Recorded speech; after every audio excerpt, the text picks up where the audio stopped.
Reactive neuromuscular training is the use of some sort of a stimulus to push you into a position that requires you to respond to that movement in a way that is actually more desirable for you to move.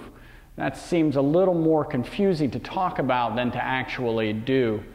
RNT, as it is oftentimes referred to, can be used especially for squat pattern. We're going to demonstrate that here. And I'm going to use a piece of TheraBand to do this particular type of training. This TheraBand is essentially a long rubber band. You could also use cable stacks in the gym. For this one, I'm going to use this doorknob. You could easily tie this in a knot right here in the middle too and slip it onto the other side of the door if you needed to. But since I've got an ADA doorknob here, I'm going to put it right there in that place. And the first movement I'm going to do is to help with a squat pattern.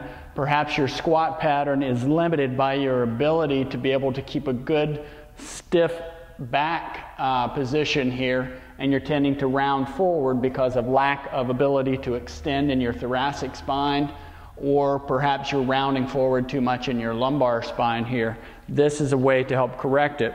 You're going to adjust your distance away from the wall with this tubing so that you've got a bit of stretch in it, and then get your good squat position, feet a little wider than shoulder width apart, a little bit toed out.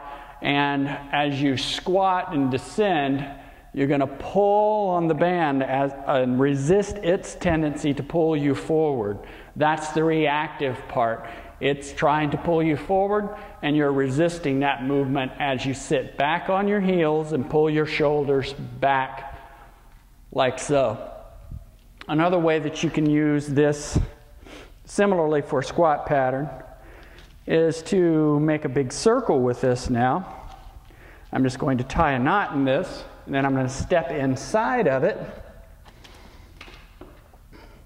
And again,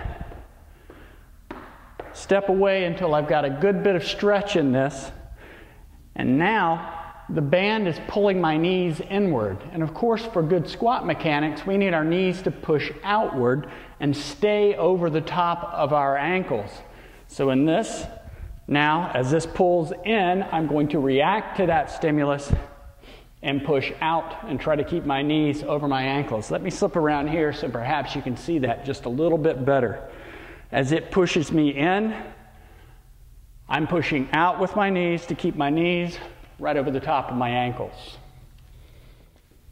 Another way that we can use the RNT type of training with the band in this position with one big circle here again is to use it on one particular leg while you're doing your squat movement. Perhaps you've had an ACL injury in your past. Let's say that this has been an ACL deficient knee, and we now know that the ACL is torn when the knee buckles in towards midline.